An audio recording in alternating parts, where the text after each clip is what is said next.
एक अहम, एक अभिमान, घमंड, उस तरीके से आवाज लगाते हुए उस लंगोटधारी पान चबाते हुए महात्मा जो भभूत में लिपटा हुआ है, चिताभास में लगी हुई है, मानो साक्षात शिव अपने किसी रूप स्वरूप में सोए हुए हैं, और उनको ललकार भरते उनकी आवाज में कहा कि ए कौन हो जो तुम हमसे ऐसा नहीं, अगर तुम ज्यादा बड़े सिद्ध हो तो अपनी भी कोई चमत्कार सिद्धि दिखाओ। तो बड़े गजब की बात क्या होती है, जो बाबा पान चबा रहे थे उन्होंने चबाते हुए देखा और पान का पीक मुंह से जमीन में फेंक दिया। जैसे ही पीक फेंका और बोले अब तुम्हारा जादू दिखाओ, जैसे ही उस औलिया ने दोबारा से और अपना इल्म चलाया तो इल्म चलना बंद हो गया, कोई इल्म ही नहीं चला। घंटों कोशिश करने के बाद में उसने पूछा कि भाई तू कौन है और तूने क्या कहा।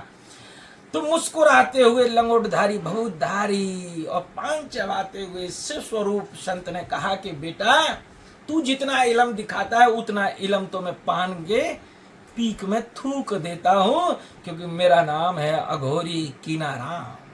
तो भगवान कीनाराम, बाबा कीनाराम जब वो पान चबाकर उस तमाशे को देखा तो उस औलिया ने अपने आप को समर्पित कर दिया और कह दिया कि हे अघोराचार्य भगवान कीनाराम, मैं आपको प्रणाम करता हूं, मुझे शरणागत दीजिए, क्योंकि आज मैं ब्रह्म को जान चुका हूं। एको ब्रह्म द्वितीय नास्ति चिदानंद स्वरूपम शिवोहम शिवोहम शिवोहम।